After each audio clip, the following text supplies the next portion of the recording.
हम MoD ministry of the defence की तैयारी करवा रहे हैं। पोस्ट कौन सी है? SI, sub inspector. Sub inspector, एक इंस्पेक्टर होता है, सब इंस्पेक्टर होता है। इसकी क्वालिफिकेशन क्या रिक्वायर्ड थी? ग्रेजुएशन। और कितने पैसे जमा कराए आपने? 2000 रुपये जमा कराए।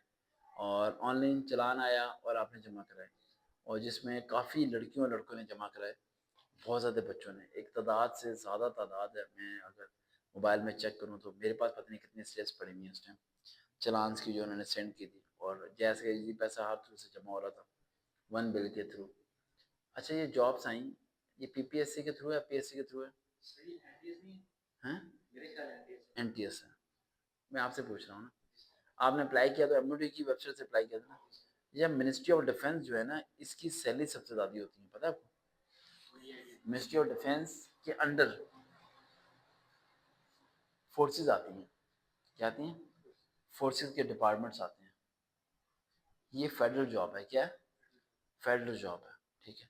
और इसमें जो पोस्ट हैं उनके पास बड़ी अथॉरिटी है। एक पाकिस्तान नेवी का ऑफिसर बैठा था मेरे पास कुछ दिनों पहले, वो भी बता रहा था कि एमओडी मिनिस्ट्री ऑफ डिफेंस का सब इंस्पेक्टर आके हमारे डिपार्टमेंट को हिला देता है, सिविलियन की। मतलब मेरे ख्याल जिस तरह हमारी आईएस है, ये कोई इंटेलिजेंस के बंदे होते हैं ना? हाँ, मतलब ये मैंने इस बारे में पढ़ा था। हाँ, पढ़ा था ना। ये चेक एंड बैलेंस रखते हैं, ठीक है। तो इनकी बड़ी अथॉरिटी है भाई, और अच्छी खासी अथॉरिटी है कि यहाँ पे जॉब मिल जाए, सैलरी भी अच्छी खासी, अथॉरिटी भी अच्छी खासी। सब इंस्पेक्टर की बड़ी अथॉरिटी है। अब टेस्ट को हमने पास कैसे करना है? पहली बात, मुझे नहीं लगता है कि एनटीएस के थ्रू होगा। वहाँ लिखा होता है एनटीएस के थ्रू?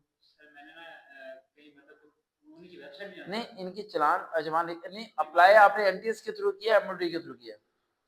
एमओडी की वेबसाइट पे जाके किया ना अप्लाई, तो भाई एनटीएस के थ्रू नहीं है ना। देखो मेरी बात सुनो, ये ना पीपीएससी, एपीएससी और एनटीएस, ओटीएस, ये ना डिपार्टमेंट है टेस्ट के। जब आप एनटीएस की वेबसाइट पे जाके एनटीएस के थ्रू अप्लाई करते हो ना, तो फिर एनटीएस टेस्ट लेता है। जब आप पीपीएससी की वेबसाइट पे जाके पीपीएससी के थ्रू अप्लाई करते हो तो टेस्ट पीपीएससी लेता है। जरा नॉलेज ले लो अपने माइंड में ना। एपीएससी के थ्रू अप्लाई करते हो एपीएससी। अब ये मिनिस्ट्री ऑफ द डिफेंस के वेबसाइट पे जाके आपने अप्लाई किया, तो मिनिस्ट्री ऑफ द डिफेंस खुद टेस्ट कंडक्ट करेगा। इसका कोई टेस्ट डिपार्टमेंट से ताल्लुक लेना देना नहीं है। ये हो सकता है कोई एनटीएस और पीपीएससी की टीम को बुला सकता है, उनके पैनल को बुला सकता है। लेकिन अगर आपके ध्यान में ये हो कि एनटीएस टेस्ट ले रहा, तो एनटीएस टेस्ट नहीं ले रहा। मिनिस्ट्री ऑफ डिफेंस खुद ही टेस्ट लेगा, खुद ही टेस्ट पास करेगा, खुद ही इंटरव्यू लेगा, खुद ही सब कुछ है। कोई और बंदा इसमें इन्वॉल्व नहीं है। यहाँ पॉइंट क्लियर हो गया। दूसरा पॉइंट, यहाँ पर नेगेटिव मार्किंग होती है। लास्ट टाइम थी या नहीं थी? चेक किया से आपने? 25 थी ना?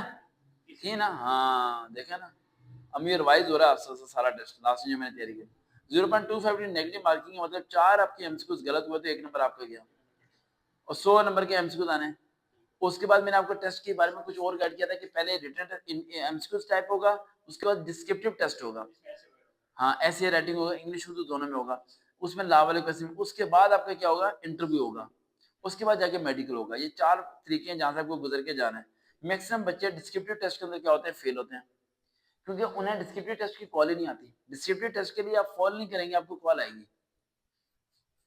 आप इनिशियल टेस्ट पास करेंगे एमओडी का, पास करने के बाद आपको डिस्क्रिप्टिव कॉल के लिए शॉर्ट लिस्ट ही नहीं हुए। आपके 60 नंबर नहीं, लेकिन शॉर्ट लिस्ट नहीं हुए। यानी कॉल का मतलब वैसे कह रहा हूँ, माजरत कॉल बोल दिया। आप शॉर्ट लिस्ट नहीं हुए डिस्क्रिप्टिव टेस्ट के लिए, आप पास हैं एमओडी में, लेकिन आप 70 रुपए वालों को उन्होंने कहा डिस्क्रिप्टिव टेस्ट दिए, बाकी नीचे वाले सारे फारग हैं, तो आप ऑटोमेटिक क्या हो जाओगे? फारग हो जाओगे, फेल हो जाओगे, आप आगे जा नहीं सकते। वह डिस्क्रिप्टिव टेस्ट में भी आधे बच्चों को निकाल देंगे। फिर वो चले जाएंगे इंटरव्यू में। इंटरव्यू में 5 लोगों में से एक बच्चे को सिलेक्ट, यानी 5 कैंडिडेट की जगह 5 कैंडिडेट अगर इंटरव्यू देंगे तो उनमें से वो एक को रखेंगे। समझ आ गया? यहाँ तक इंटरव्यू बड़ा टफ होना है आपका। अब आते हैं पहले इनिशियल टेस्ट की तरफ। इनिशियल में आपने याद करना है लॉ के बारे में। एफआईआर के स्टैंड फॉर क्या होता है, कत्ल केस के क्या होते हैं, ये नॉर्मल क्या क्या एफआईआर होती है, वो डकैत वगैरह के जो हमारे पंजाब पुलिस के लॉज है ना, वो लॉ याद करें। पंजाब एनफोर्समेंट जो लॉ बना रही है, ये बाहर वो थड़े बनाना, ये खत्म करना, इनके कानून याद करें। उसके अलावा पाकिस्तान फोर्सेस के जो कानून है वो याद करें आप। एमओडी के खुद के जो कानून है वो याद करें। यानी लॉ जो है ना स्पेसिफिक, वो चारों पांचों चीजों का वो मेन चीजें आप क्या करें? पढ़ लें, पहला पॉइंट। दूसरा पॉइंट, एमओडी के मतलब क्वेश्चन आने 10 एमसीक्यू, वीडियो शेयर कर दूंगा, नहीं समझ आनी आप, ठीक है, लिखना देर लगे। एमओडी का मतलब क्या आने हैं? 10 एमसीक्यूज आने हैं। वो एमओडी की वेबसाइट पे जाएं और उसके प्रोस्पेक्टस को पढ़ लें आप एक बार। वहां से 10 एमसीक्यूज आपके आने हैं कि मिनिस्ट्री ऑफ डिफेंस कौन है इस टाइम? हाँ बताओ कहाँ लिखा है? बड़ा बदतमीज बंदा है। ओ नहीं, बहुत अच्छा बंदा है। क्या बोल दिया मैं? हाँ कुछ सोचा ना, सर्च कर लो। तुम नहीं बता सकते भाई, हुकूमत है, उन्हें कुछ बोल नहीं सकते भाई। समझ आई बात? ठीक है, हम हुकूमत में हैं, वो हमने क्या कहें भाई, लेकिन वो बंदा ऐसा ही है जिसने बस क्या कहें, छोड़ो यार इस मौजूद में, कहीं में चलते हैं, बच्चों का फ्यूचर बनाना है हमने। ठीक है, ये हो गया। ठीक है, तो मिनिस्ट्री ऑफ डिफेंस के बारे में पढ़ लोगे, सारी चीज़ें पढ़ लोगे, कब बनी, ये हो गया, वो हो गया। ठीक है, अगला थर्ड तीसरा पॉइंट आता है। तीसरा पॉइंट जैसे वेरी इंपॉर्टेंट, जैसे इंग्लिश। इंग्लिश में आपने पैराग्राफ, पैसेज कंप्रीहेंशन नहीं पढ़ते थे आप? पैराग्राफ नीचे क्वेश्चन है, अब इन्होंने मैक्सिमम 4 या 5 पैराग्राफ देंगे, फिर क्वेश्चन, फिर एमसीक्यूज, फिर क्वेश्चन, फिर एमसीक्यूज, फिर क्वेश्चन, फिर एमसीक्यूज हैं। तो ये वाले आपको प्रैक्टिस करने पड़ेंगे ऑनलाइन। आप पार्ट स्पीच की प्रैक्टिस ना करें, ना पब्लिशिंग की प्रैक्टिस करें, आप पैराग्राफ की प्रैक्टिस करें, शॉर्ट फॉर्म में उसे पढ़ने की, उसकी क्वेश्चन के ऑप्शन एमसीक्यूज मार्क करने की, वो प्रैक्टिस करें आप।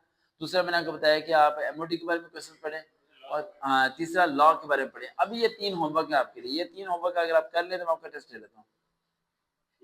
अभी नो टेस्ट? अच्छा, FIR स्टैंड फॉर क्या है? हाँ सही है। जब बंदे को क्या पकड़ा जाता है तो पहली बारी कहाँ पेश किया जाता है? 24 घंटे में कहाँ पेश करना होता है? कहाँ पर? मजिस्ट्रेट के सामने। हाँ, तो ये पॉइंट आपको ज़हन में रखने हैं भाई।